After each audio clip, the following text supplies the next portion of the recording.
Nesse Rezando a Vida, poderíamos assumir uma frase da segunda leitura para resumir o que ou no que se transforma a nossa vida se não vivemos segundo o Evangelho. São Paulo diz: ai de mim se não evangelizar. O que é que significa isso? O que é que significa evangelizar? Proclamar a boa nova? Não. Senão um mudo não poderia evangelizar.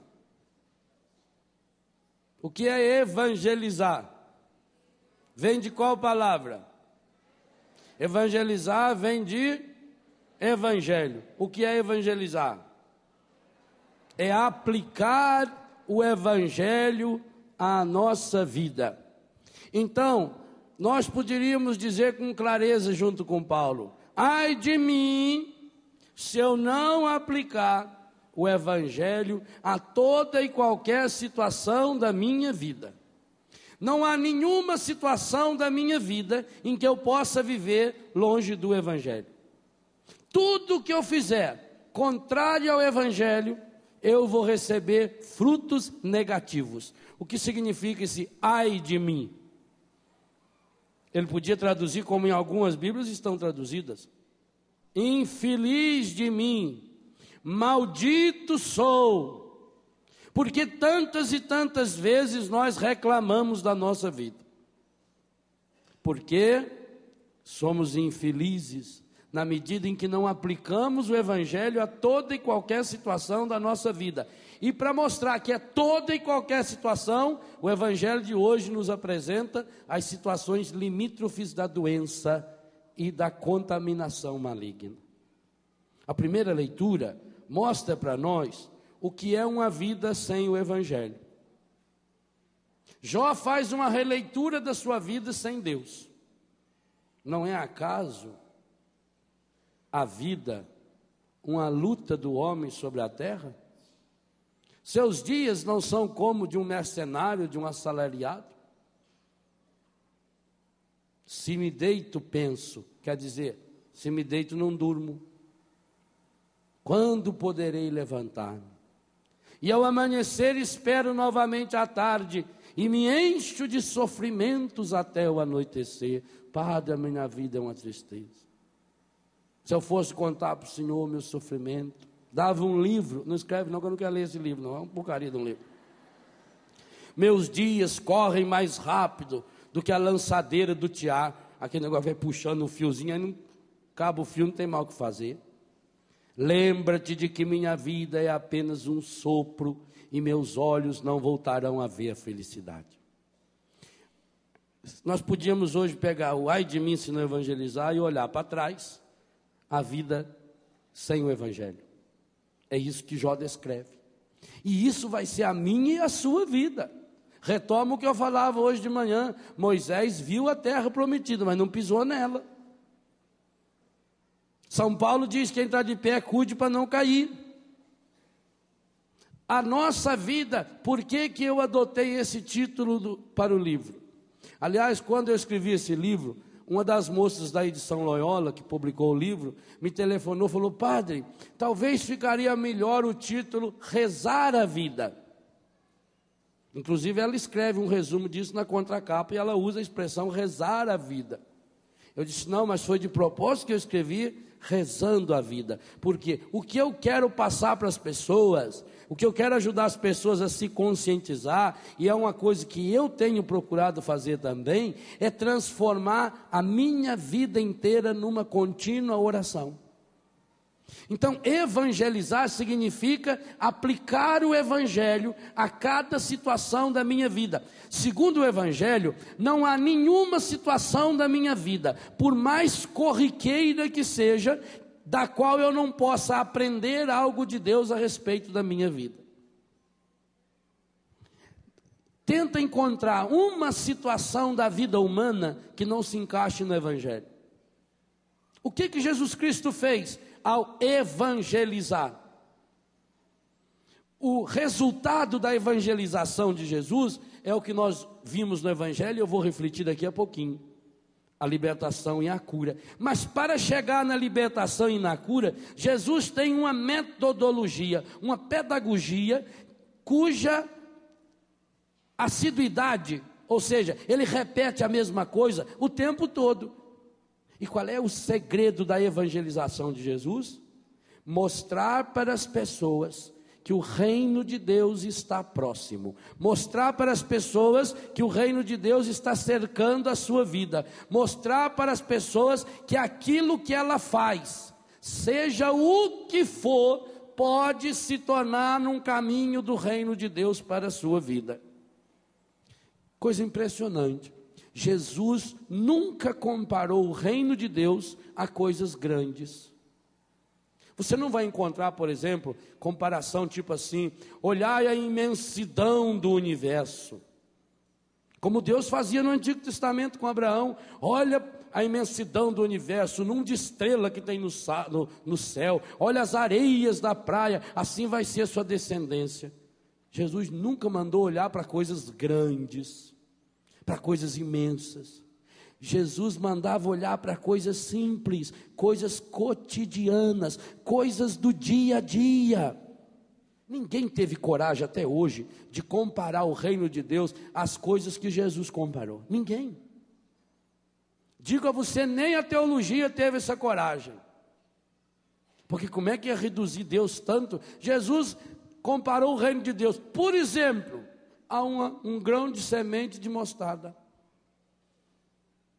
Jesus comparava o reino de Deus a uma mulher colocando fermento na massa para fazer o pão, a um pescador que lançava sua rede, a uma mulher que perdeu uma moeda e varreu a casa inteirinha para encontrar aquela moeda perdida, a um pai que perdeu seu filho, a um pescador que perdeu um pastor que perdeu a sua ovelha.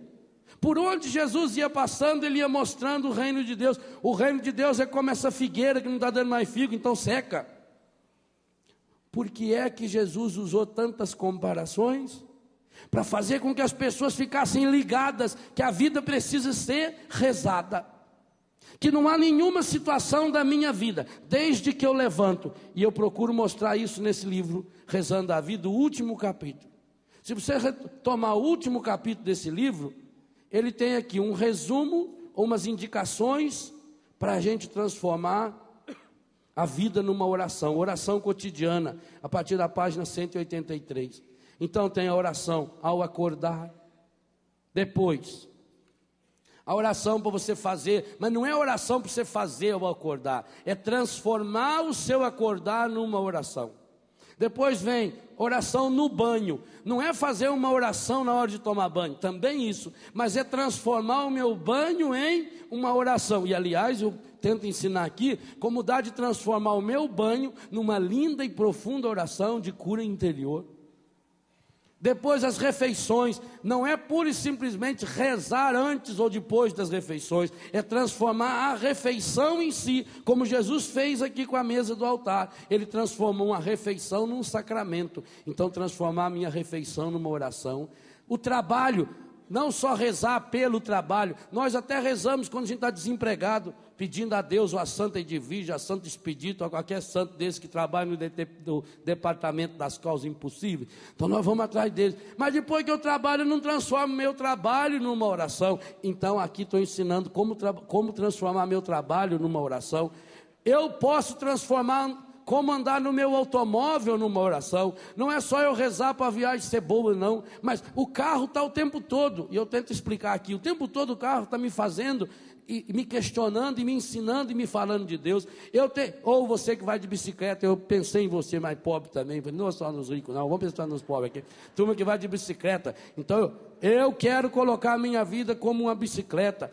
Pensei nas senhoras que fazem comida no fogão. O que o seu fogão lhe fala de Deus? E depois termino para dormir melhor. O que eu tentei mostrar nesse último capítulo do livro? Ora, que a minha vida, desde que eu levanto até a hora que eu durmo, ela pode e precisa ser transformada numa oração. Por isso, rezando, é um gerúndio, é um movimento, rezando a minha vida. Do mesmo jeito que para andar de bicicleta, se você parar de pedalar, você cai. Não é assim?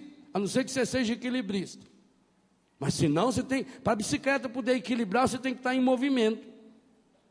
Assim também a vida de oração, é a fé e a vida, os problemas, as dificuldades, e aí a minha oração é aquele pedalinho que vai indo, que vai indo, que vai indo, que vai me impulsionando. E por isso que eu tenho que ter uma meta, eu tenho que olhar para frente, senão você vai andar de bicicleta, olha para baixo, mete a cabeça no poste, aí rebenta a bicicleta, estraga você também.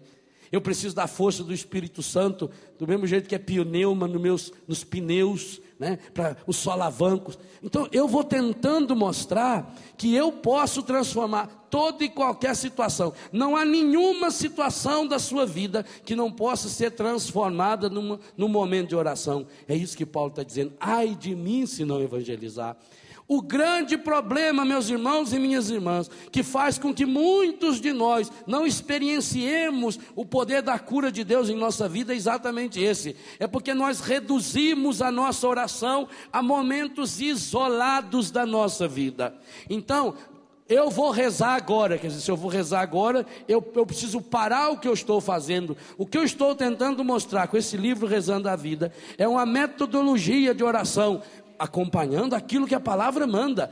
Você pode ver da primeira à última página desse livro, tudo é fundamentado em textos da palavra. Por quê? É Jesus nos mostrando que nós precisamos colocar nossa vida na sintonia do amor de Deus. E aí o que vai acontecendo? Na medida que eu vou tentando perceber o que Deus está me falando nessa situação, inclusive nas situações adversas, embora o mal nunca seja vontade de Deus, embora o mal nunca seja permissão de Deus, o amor de Deus é em mim, e na medida em que eu faço sintonia com Deus, que a minha oração vai me tornando uma pessoa mais espiritualizada, e que posso ver a vida com a delicadeza da espiritualidade.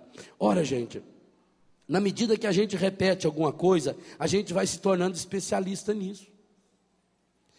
Você, por exemplo, gosta de fotografia. Então, no começo, você está lá, batendo fotografia. Aí você começa a estudar a fotografia. Você torna-se um especialista. Você vai ser um bom fotógrafo quando você consegue perceber naquela realidade um detalhe que uma pessoa normal não pega, não percebe.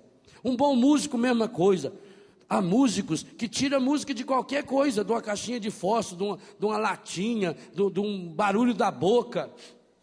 Porque ele vai se tornando um bom músico, ele vai tendo uma sensibilidade musical. Assim, na medida em que nós vamos praticando a oração, nós vamos nos tornando pessoas sensíveis, pessoas atentas aos detalhes. E o que Jesus mais fez, senão mostrar os detalhes da vida humana, e que nesses detalhes, sejam quais forem as situações que nós vivemos, que aí se manifesta Deus, que daí eu posso tirar um ensinamento de Deus para a minha vida. Mas como nós perdemos a comunhão e o contato com a natureza, nós vivemos uma vida fria na cidade. Nossas casas são casas frias, nós não temos referenciais de Deus. Quais são os referenciais que nós criamos hoje? Nós criamos referenciais do mundo. Nós chegamos em casa, estamos atentos, ligamos a televisão, queremos assistir o jornal e o outro programa, e isso, aquilo, saber tudo que acontece no mundo. E aí enchemos o nosso coração com os referenciais das notícias negativas, das coisas ruins. E aí você assiste 2 ou 3 horas de televisão à tarde, em qualquer canal desses outros canais abertos de televisão, e você fica deprimido e decepcionado. Meu Deus, só tem problema.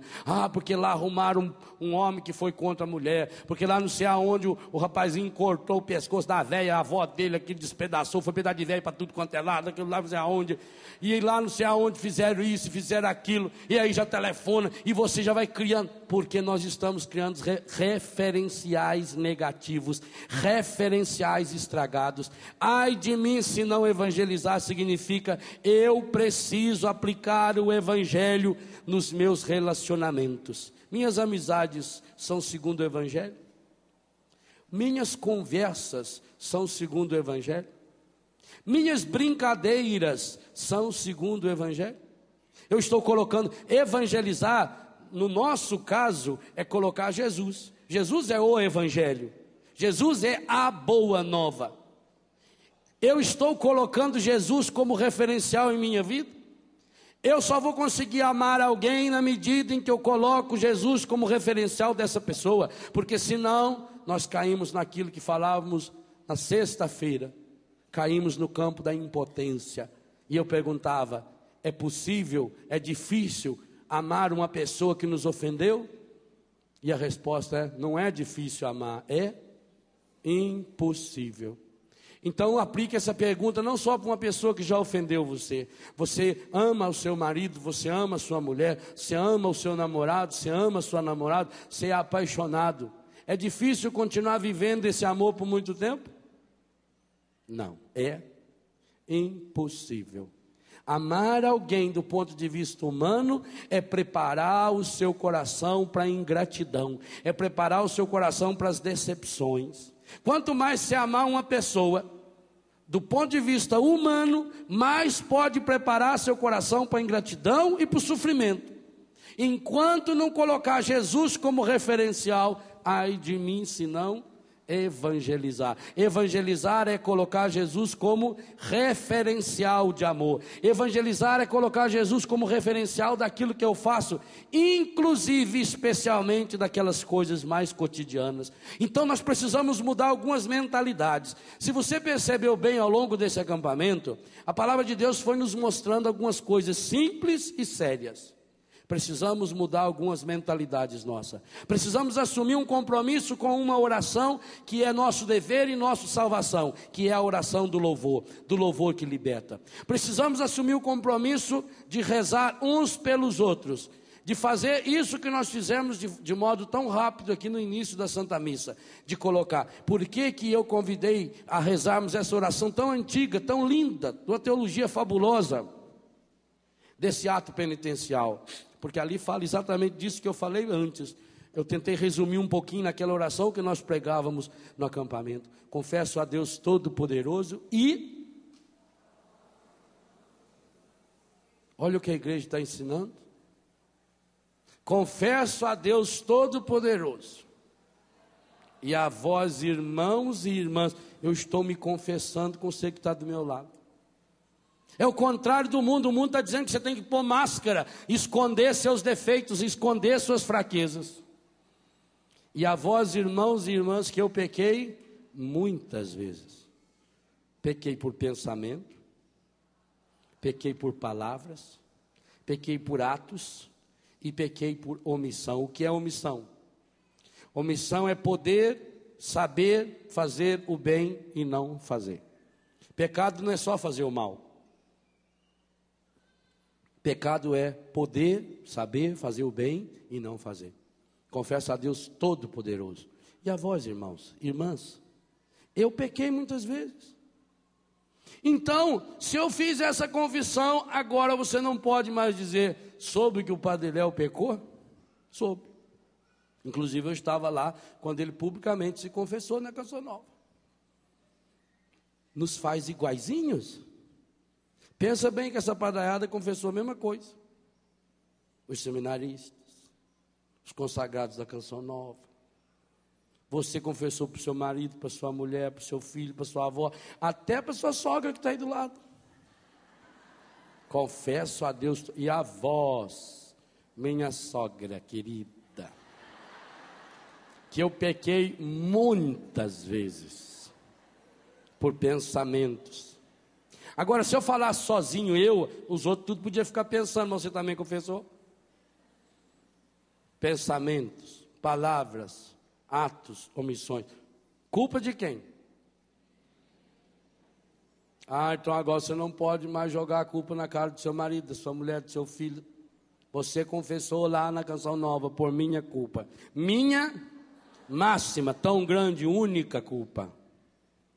Quer dizer, tudo que eu fiz de errado, o culpado foi único e exclusivamente eu. Por minha culpa, minha tão grande culpa. Agora eu me confessei a Deus e aos meus irmãos, não foi? Aí eu vou transformar a minha oração, já confessei, assumi a minha culpa e agora eu vou me humilhar. E peço a quem? Começa pedindo para patamar superior. A Virgem Maria. Santa, mas eu me humilho mais ainda e peço a quem também? E a quem mais? Irmãos e irmãs. Viu para quem que você pediu aí do lado? Pediu para o maridão. Pediu para a avó, para o sogro, para a sogra. Para quem mais você pediu? E a vós, irmãos e irmãs, que rogueis por mim a Deus, nosso Senhor, nosso. Gente, se nós colocarmos em prática essa oração, nós já estamos fazendo um lindo retiro de aprofundamento, rezando a vida. Olha como a igreja é sábia. Talvez seja por isso também que muitas e muitas missas que você vai não reza mais essa oração, porque essa oração ela compromete muito. E é um ato penitencial que perdoa os pecados que a gente sinceramente se arrepende deles. A igreja acredita tanto no perdão de Deus que em cada missa ela coloca 2 atos penitenciais, no começo e antes da comunhão. Quando eu rezo o Cordeiro de Deus, Senhor, não sou digno que entreis em minha morada. É o 2º ato penitencial. Para dizer que a igreja acredita de fato no perdão, na ternura e na misericórdia de Deus. Então, eu me coloco diante do outro. Ai de mim se não evangelizar. Eu preciso evangelizar, ou seja, colocar o evangelho nos meus relacionamentos. Eu preciso ter essa coragem de pedir um ao outro que interceda por mim, que reze por mim.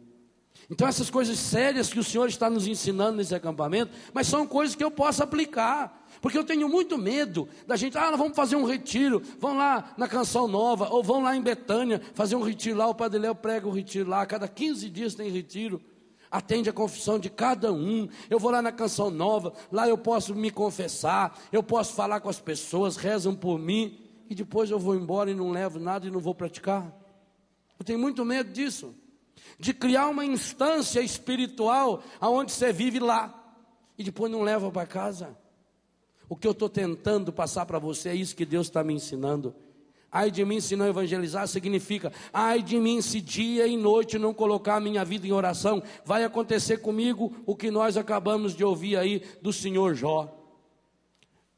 Ele acabou transformando e resumindo a vida dele numa lamúria. Ele estava em profunda depressão. Quando poderei levantar-me? Ao amanhecer espero novamente à tarde e me encho de sofrimento e de lamúria até o anoitecer. Mas padre, acontece que cada um de nós já passou por situação assim. E quando aconteceu uma situação dessa? E quando a gente entrar numa depressão profunda? Quer dizer que quem está em fé não está em depressão? Já disse aqui com muita clareza para vocês. Quando eu falava da depressão pós-parto, quando eu falava das reações naturais que dá no corpo da mulher, no coração da mulher e obviamente no homem também, que isso é natural.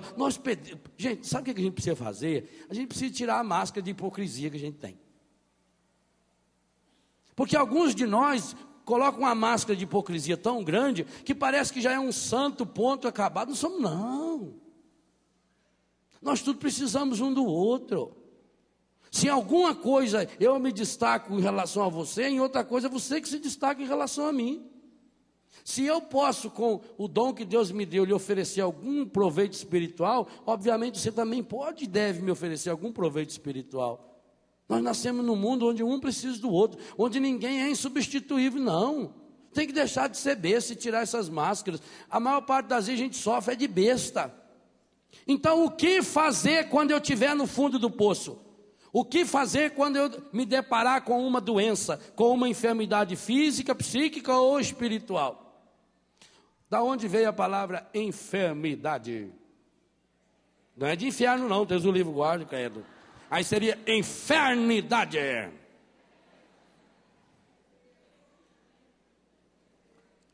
De enfermo, muito, olha, eu gosto de gente inteligente.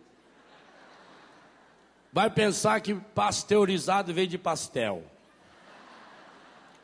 Português põe um pastelzinho no leite para vender leite pasteurizado.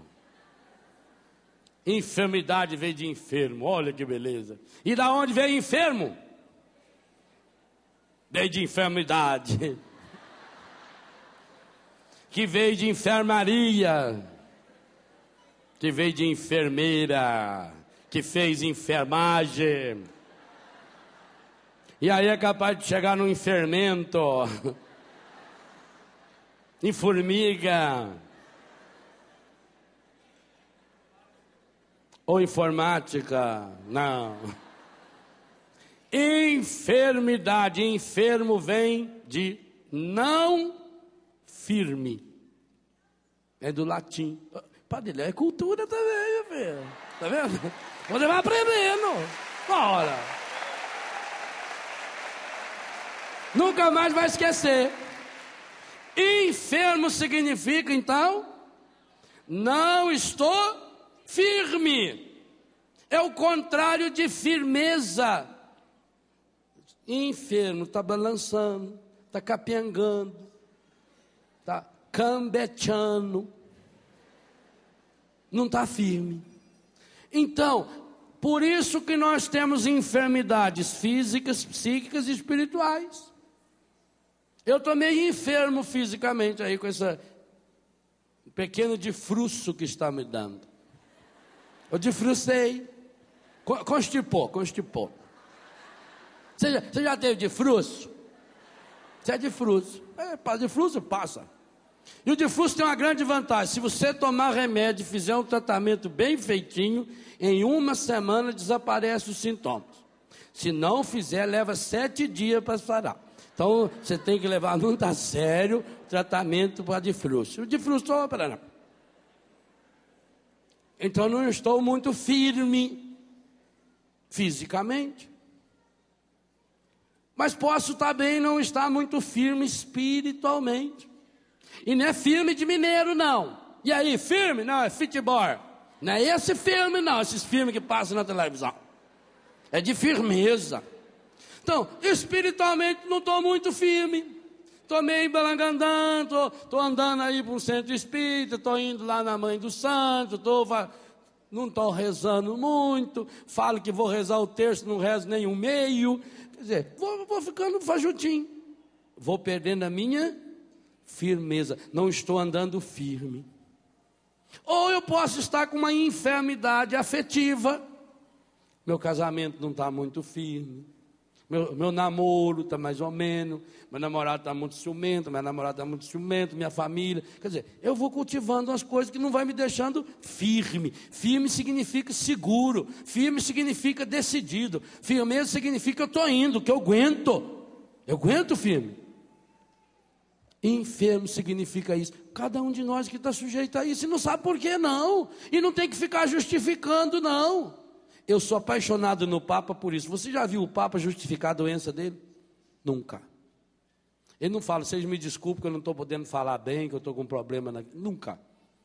Quem fala da doença do Papa é a imprensa. Ele não, ele fala de Jesus. Veja a diferença.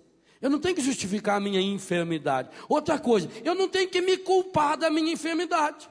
Eu posso tomar cuidado. Se eu sei que tomar banho quente e sair no vento, que isso pode me constipar mais rapidamente, eu vou evitar. Se eu ficar pisando com o pé descalço num cimento frio, que isso aí vai provocar um difruço, eu vou cuidar. Não é assim? Que se eu comer muita carne gordurosa, pode dar uma diarreia, eu não vou tomar. Eu vou evitar. Não é assim? Agora, eu não posso me culpar porque fiquei doente. Então, quando eu fiquei doente, o que é que eu faço? Vou atrás do remédio.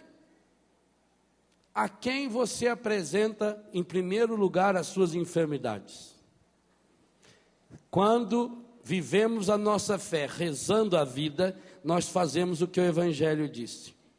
Nós passamos a apresentar as nossas enfermidades, em primeiro lugar, para Jesus. Eu hoje de manhã falei para ele com muita tranquilidade.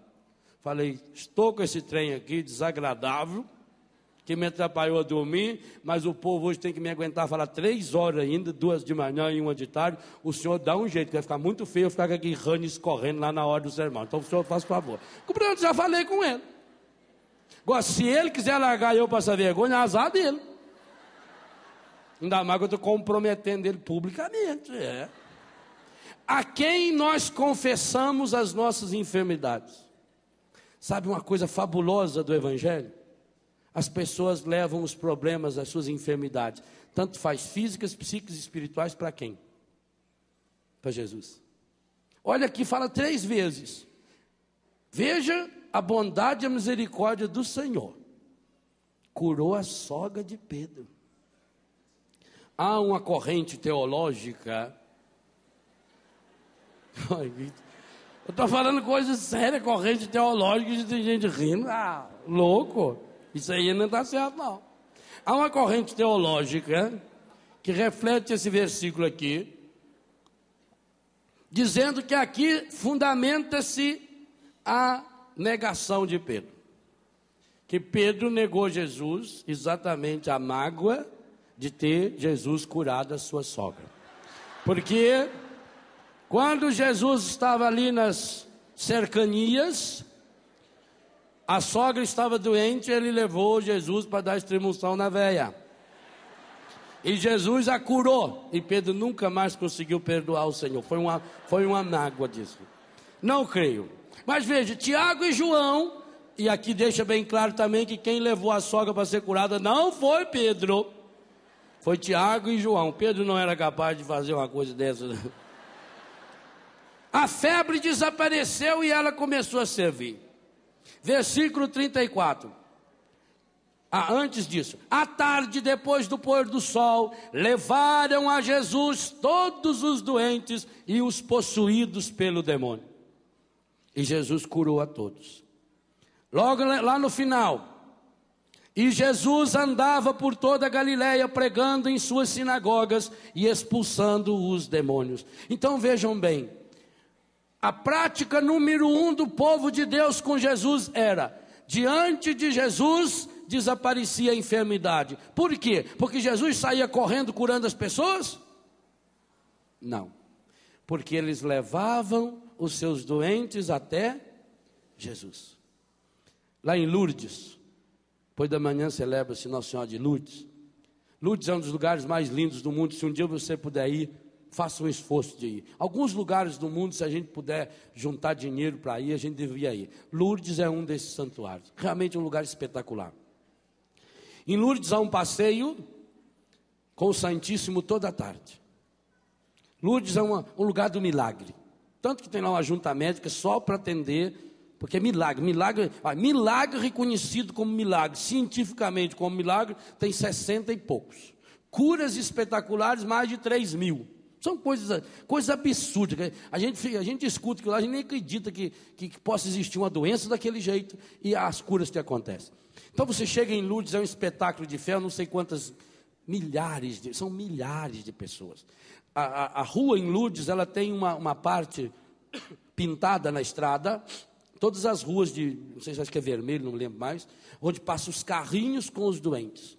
Voluntários para carregar doentes pelas ruas para levar até o santuário. Há dias em que chega a 7, 8 mil voluntários. É uma coisa espetacular. Para mim, o momento mais lindo de Lourdes não é na hora de tomar banho na gruta, não é na hora das celebrações, é na hora do passeio com o Santíssimo. É espetacular. Porque você olha aquele campo imenso, aqui, o santuário é imenso, imenso. O santuário não, porque santuário lá deve ter uns 5, 6 no mesmo lugar. Cada lugar que você vai tem uma igreja. Tem igreja lá que cabe 12, 15 mil pessoas. É uma loucura. Você olha aquele campo lindo, os doentes naquelas cadeiras de rodas, e vai a procissão com o Santíssimo, e o serviço de som vai falando assim: Senhor, aquele que tu amas está enfermo. Que coisa espetacular. A mim tocou muito porque essa frase foi dita por Marta e Maria a respeito de Lázaro, e eu que moro na comunidade Betânia, que tem o mesmo nome. É espetacular quando Marta e Maria mandam dizer: Jesus, aquele que tu amas está enfermo, não está firme. Ah, que oração de cura fabulosa que você e cada um de nós pode e deveria fazer. Senhor, aquele que tu amas, a minha esposa que tu amas, o meu marido, minha sogra, meu filho, aquela pessoa que eu não amo. Veja que coisa fabulosa. Eles não disseram: Senhor, aquele que nós amamos está enfermo. Eles colocam Jesus como autor desse amor. Senhor, aquele que tu amas está enfermo. E isso vai repetindo o tempo todo naquele serviço de som em Lourdes. Tem dia que eles repetem isso em vários idiomas. Então você vai ouvindo, Jesus vai passando, Santíssimo, no meio daquela multidão de doentes, e aquela frase vai se repetindo: Senhor, aquele que tu amas está enfermo. Olha que maravilha, você poder rezar um terço bizantino pensando nisso. Já pensou? Você tem uma pessoa de sua família que está enferma, uma pessoa que está doente, então você pega o seu tercinho bizantino e começa: Senhor, José que tu amas está enfermo. Senhor, José que tu amas está enfermo. Senhor, José que tu amas. Quando você terminou de rezar 100 vezes, aqui dá mais 10, 1000 vezes você falou para o Senhor: aquele que tu amas está enfermo. E eu repito, essa enfermidade não é só quando você está num estágio avançado de um câncer, ou da AIDS, ou de uma enfermidade no coração ou no pulmão, e que parece que não tem mais cura, não. Enfermo é não firme, se ele não está firme na fé, se ele não está firme na sua saúde psíquica, se ele não está firme na sua saúde afetiva, se ele está sendo destruído pela droga. Senhor, aquele que tu amas está enfermo. A grande atitude de cura que o evangelho de hoje nos ensina é essa: nós precisamos levar os nossos enfermos até Jesus. E digo outra coisa, nós da Igreja Católica precisamos perder o medo de rezar pelos nossos doentes, porque se há uma igreja no mundo que acredita na cura, essa é a Igreja Católica. Agora, sabe o que aconteceu? E aqui é bom cada um de nós fazer um meia-culpa, minha máxima culpa também. Como muitos e muitas de nós reduziram a oração de cura a um momento de curandeirismo, onde inclusive se manifestam os desequilíbrios afetivos, showzinhos à parte. Então muitos pastores católicos, padres e bispos, para evitar o falatório, proibiu, o que é uma pena. O que é uma pena. Nenhuma outra religião no mundo acredita tanto na cura como a Igreja Católica. E a maior prova disso é que, para uma pessoa ser levada à situação de santo num altar, é que tem que ser comprovado pelo menos 2 milagres por intercessão dela. E por que hoje nós rezamos tão pouco pelos nossos doentes? Porque não estamos levando os doentes até Jesus. Senhor, aquele que tu amas está enfermo. Agora a campanha da fraternidade sobre os idosos é a última etapa da nossa oração no Rezando a Vida. É quando chegarmos à idade da maturidade. Será que nós vamos promover celebrações onde nós queremos rezar pela cura dos nossos enfermos, dos nossos idosos, que até pela idade já não estão tão firmes? É preciso que a gente tenha coragem de celebrar missa pela cura, missa pela restauração das pessoas. Em primeiro lugar, toda missa é de cura e de libertação. Não tem nenhuma missa que o padre possa tirar fora a mais linda oração de libertação que nós rezamos em cada Eucaristia: livrai-nos de todos os males, ó Pai, dai-nos hoje a vossa paz. Ajudados pela vossa misericórdia, sejamos sempre livres do pecado e protegidos de todos os perigos, enquanto, vivendo a esperança, aguardamos e preparamos a vinda do Cristo, que é o nosso Salvador. E qual é a resposta do povo? Vosso é o reino, o poder e a glória para sempre. Significa: em minha vida não tem espaço para o reinado do encardido, em minha vida não tem espaço para o reinado do ódio, em minha vida não tem espaço para o reinado da mentira e do pecado. Eu pertenço a Deus, eu tenho uma marca de Deus, eu sou de Deus. E aí você começa também a levar a pessoa mais importante desse mundo que você precisa levar e apresentar para Jesus, dizer: Senhor, aquele que tu amas está enfermo. Quem é? Você mesmo. Mas para você chegar a isso, veja bem, a primeira reflexão de ontem: enquanto nós não nos convencemos por experiência, e aí veio a oração de cura ontem à noite do batismo, enquanto eu não me convenço por experiência que Deus me ama, que eu não sou fruto do acaso, que Deus me escolheu no meio de 300 milhões de possibilidades. Se Deus me escolheu no meio de tanta gente, de tanta possibilidade, é porque Deus me ama com amor infinito, e eu preciso me convencer disso. Então você precisa começar a se apresentar ao Senhor assim: Senhor, este que tu amas está enfermo. Hoje eu posso apresentar a Jesus: esse Léo que tu amas está enfermo. Apresenta-se ao Senhor: esse que tu amas. Essa, diga seu nome, que tu amas. Esse que tu amas como é espetacular. Leve os seus doentes até Jesus. Leve as suas enfermidades até Jesus. Quantas e quantas vezes quando a pessoa está sofrendo uma enfermidade afetiva, um problema de relacionamento, vai buscar ajuda aonde? Vai em pai de santo, em mãe de santo, manda fazer trabalho, leva a cirola do marido, mais R$500. Eu conheci uma moça que teve que levar a cirola do marido, mas não podia nem lavar. Falei, quer coisa, não traz isso para eu bem ver não, pelo menos lava antes, tá louco? Então tinha que levar a cirola do marido, 1 litro de cachaça, 3 quilos de carne, 2 quilos de asa de galinha velha, não sei se isso tinha alguma coisa a ver com ela mesmo, e R$500 que era para ajudar o santo. E a anta foi. Aí foi lá, levou o nome da pessoa, tem que levar o nome 5 vezes, costurar, botar na boca do sapo, costurar a boca do sapo. Aproveita e beija o sapo, quem sabe ele vira um príncipe já, você já leva para casa. Quando você está com um problema afetivo, você vai até quem? Tem que começar a ir até Jesus. Rezando a vida significa isso. Senhor, aquele que tu amas, o meu relacionamento não está bom. Começa a rezar o seu relacionamento, começa a rezar o seu namoro. Eu ensino para os casais no Retiro Casais 1, lá em Betânia, os casais precisam aprender a rezar a sua sexualidade. E graças a Deus eu tenho recebido muitos testemunhos de casais. Casais que têm falado, olha padre, obrigado, o senhor nos ajudou muito, nós passamos a viver melhor a nossa vida sexual, a nossa vida afetiva, depois que fizemos aquele retiro. Como a gente fica feliz. Não existe nenhuma área da minha vida que Deus não seja o Senhor, não tem nenhum pedaço do meu corpo, como eu disse ontem, por isso eu estou supondo tudo que eu já falei nesse acampamento. Não tem nenhuma parte do meu corpo que não tenha sido feita por Deus. Agora, por que será que algumas orações, algum tipo de doença, as pessoas não pedem oração? A senhora deveria pedir a Deus a cura da impotência sexual do seu marido.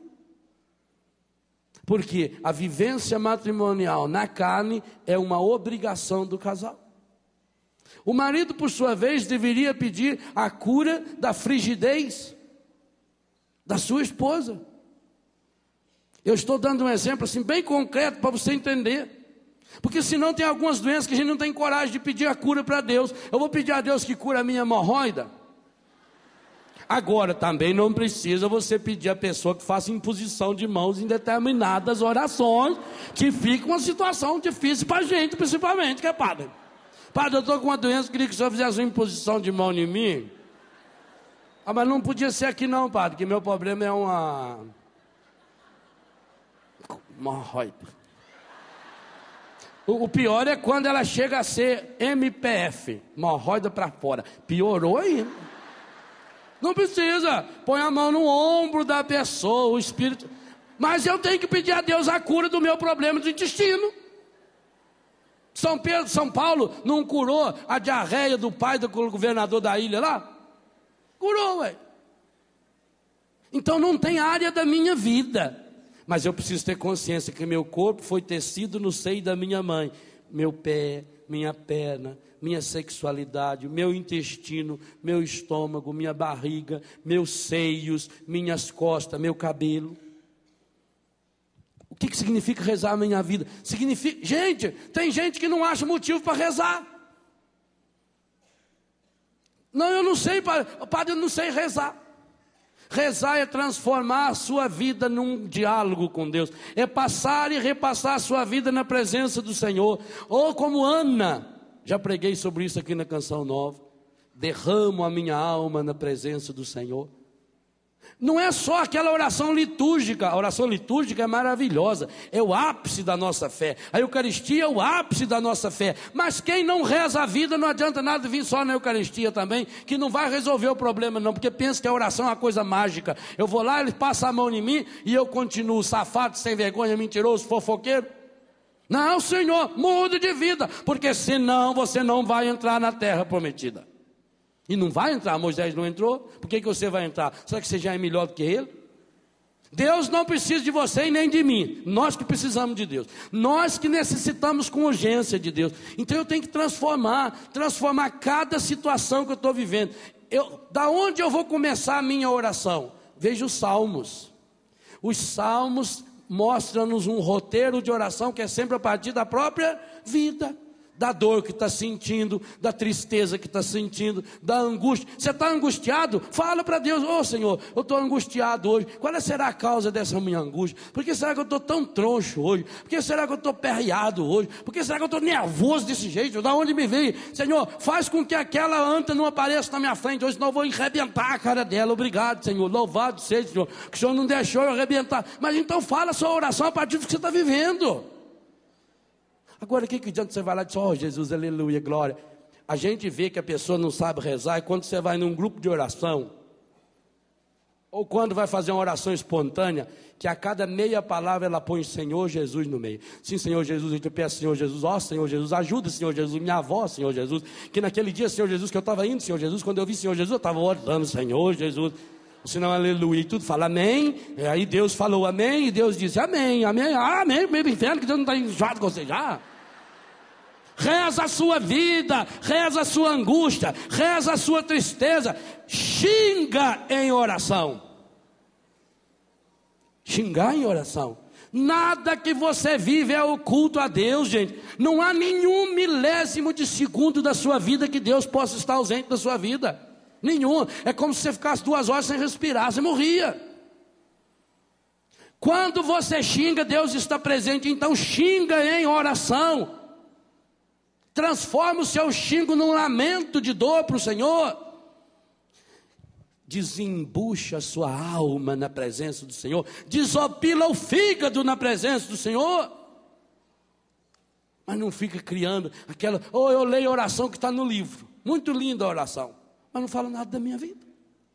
Continuo com os meus vícios, continuo com as minhas mágoas, continuo com os meus ressentimentos. Rezar a minha vida significa isso. Eu preciso rezar a partir do momento que eu acordo. Tem dia que você vai acordar, muito obrigado, louvado seja o Senhor, obrigado por esse dia. Tem dia que você vai acordar, você não sabe por quê. Ou você não é assim, ou eu sou um ET. Mas comigo é assim.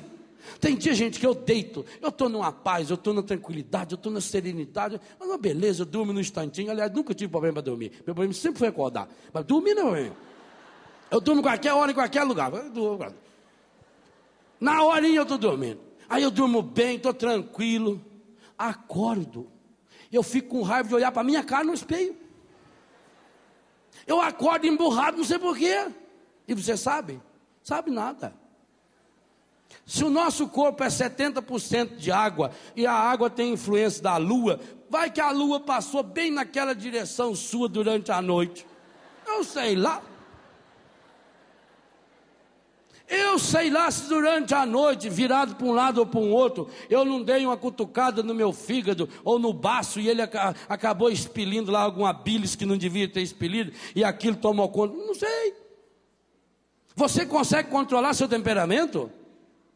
Se consegue, me avisa. Mas não estou falando com remédio, não. Porque com remédio qualquer mula consegue.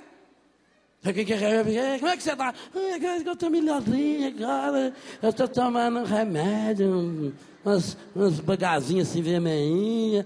Agora eu estou bem, eu estou acabado. Morre então, filha.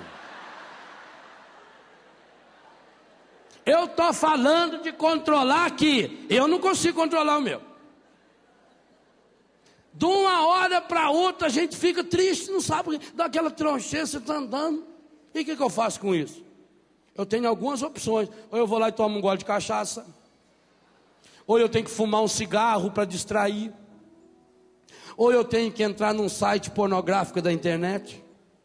Ou eu tenho que sair para fazer compra. Ou eu vou lá consultar o meu mapa astral. Ou vou lá ver o meu signo, não sei de que lá. Ou eu vou achar culpados, ou eu dobro o meu joelho no chão e diz: misericórdia, Senhor. Escolha. Escolha. Sabe o que é bonito na palavra? Aqueles e aquelas que tiveram essa coragem de dobrar o joelho e dizer: misericórdia, Senhor. Eu não sei porque eu estou sentindo assim. Não sei porque eu me irrito de uma hora para outra, Senhor. Eu não sei porque eu estava tão bem, acordei agora mal. E tem dia que é o contrário, você está mal, você está preocupado, você está nervoso. Acorda, mas olha, parece que passou assim uma esponja. O importante não é você se programar feito um robô que acorda todo dia igual. Não, o dia que você acordar para baixo, ô Senhor, me ajuda a ficar para cima hoje. Senhor, eu estou vendo que o dia de hoje vai ser daqueles dias de 27, 28, 29 horas. Aqueles dias que Jó rezou lá. Estou vendo que hoje não vai ser fácil, Senhor. Mas me ajuda, Jesus. Eu sei que o Senhor está comigo. Eu sei que o Pai me ama. Senhor, pode ser que ninguém no mundo me ama. Mas por que o Pai me ama então? Se meu coração está batendo, não foi eu que dei corda nele. Se o Senhor está dando corda, porque o Senhor está acreditando em mim, então me ajuda. Senhor, eu quero te louvar, está alegre hoje? Quero louvar, bendizer o Senhor, quero glorificar o Senhor. Mas nós vamos amadurecendo a nossa oração. Quando eu estiver nessa plena consciência de que Deus está no comando da minha vida, eu começo inclusive a transformar a minha decepção, a minha tristeza, a minha angústia em louvor. Muito obrigado, Senhor. Eu não sei por que está acontecendo, mas eu te louvo, Senhor. Eu sei que o mal não vem da tua permissão, nem da tua vontade, mas eu te louvo, Senhor. Apresente agora aquele que o Senhor ama para Ele. Apresenta. Você tem alguma enfermidade física, psíquica, afetiva? Apresenta para o Senhor. Apresenta você que já está na plenitude da sua vida. Você que está idoso. Fala, muito obrigado, meu Deus, porque eu cheguei até aqui. Feche seus olhos um pouquinho e reza comigo. Principalmente você. Você que, quem sabe, muitas e muitas vezes até pensou em desistir da sua vida porque você hoje se sente fraco.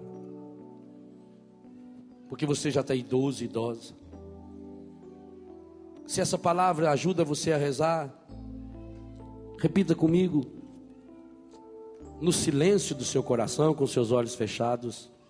Meu Senhor e meu Deus, muito obrigado por mais um dia de vida. Hoje coloco-me em tua presença para partilhar minha vida, pedir tuas graças, agradecer por tantas coisas maravilhosas que me aconteceram e pedir forças para continuar vivendo da melhor maneira possível. Quero continuar cumprindo a tua vontade e vivendo no teu amor. Se essa palavra que eu estou lendo do livro Rezando a Vida não ajuda você a rezar, vá repetindo com seus olhos fechados: Senhor, esse que tu amas está enfermo. Eu te agradeço, Senhor, pela graça de ter chegado a essa idade. Que idade você tem? Sei que agora estou colhendo tudo que plantei ao longo da minha vida, mas peço também sua força, Senhor, porque nessa idade encontramos muitas dificuldades, limitações, especialmente devido à fraqueza física. Parece que nosso corpo não responde mais às nossas ordens. Não temos mais nenhum controle sobre ele. Ao longo da minha vida, muitos dos meus sonhos, das minhas aspirações, acabaram não se realizando. Hoje sei que não adianta nada ficar olhando para o passado, lamuriando pelas coisas negativas que aconteceram. Por isso eu quero começar uma vida nova, inteiramente nova. Quero viver intensamente cada segundo de minha existência. Não sei quanto tempo vou viver, mas isso não me interessa mais. Já desperdicei tanto tempo em minha vida. Agora quero viver cada segundo como uma eternidade. Quero saborear cada momento como único e irrepetível. Eu te louvo, agradeço e bendigo a graça de ter chegado até aqui. Sei que a minha vida, mesmo não sabendo corresponder como deveria, é um dom e um presente do Pai. Obrigado, Pai. No entanto, hoje já não me sinto mais tão útil como sentia antigamente. As pessoas, nem mesmo as da minha família, não me pedem mais conselhos e opinião. Parece que eu fico sempre jogado de lado.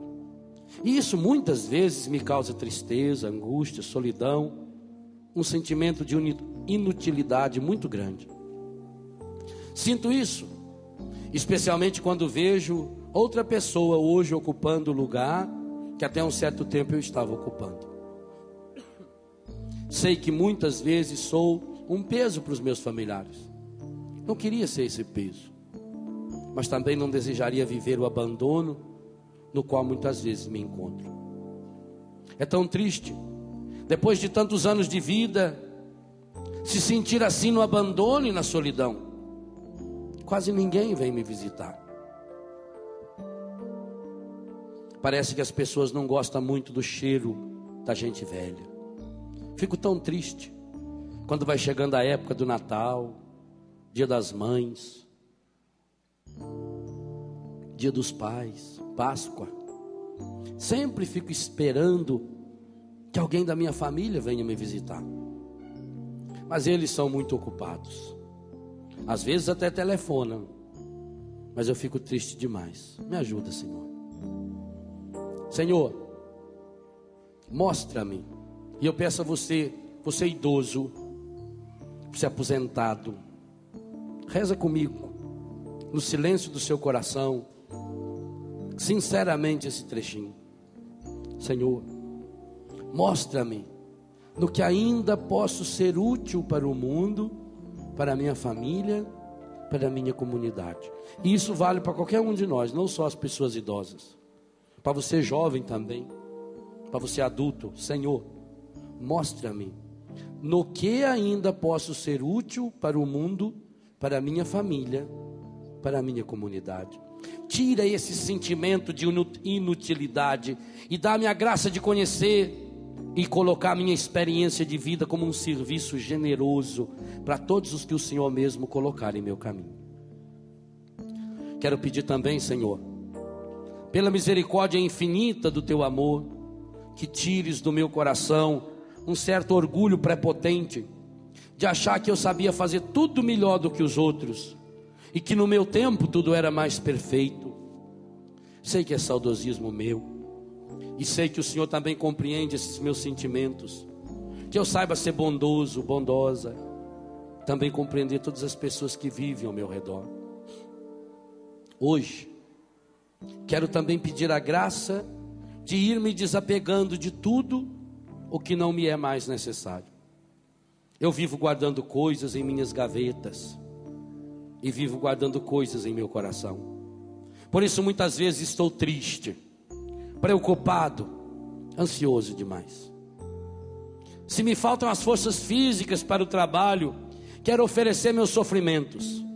Eu convido você, meu irmão, minha irmã idoso, idosa, a oferecer de fato esse pedaço da oração ao coração de Jesus, a completar na sua carne o que falta a paixão de Cristo. Se me faltam as forças físicas para o trabalho, quero oferecer meus sofrimentos, minhas doenças e minhas orações pela transformação e pela conversão do mundo. Meu irmão, minha irmã, você que é doente, você que já é aposentado, você que já não tem mais força para trabalhar, acredite, você pode fazer um grande serviço para o mundo. Por isso, peça essa graça ao Senhor.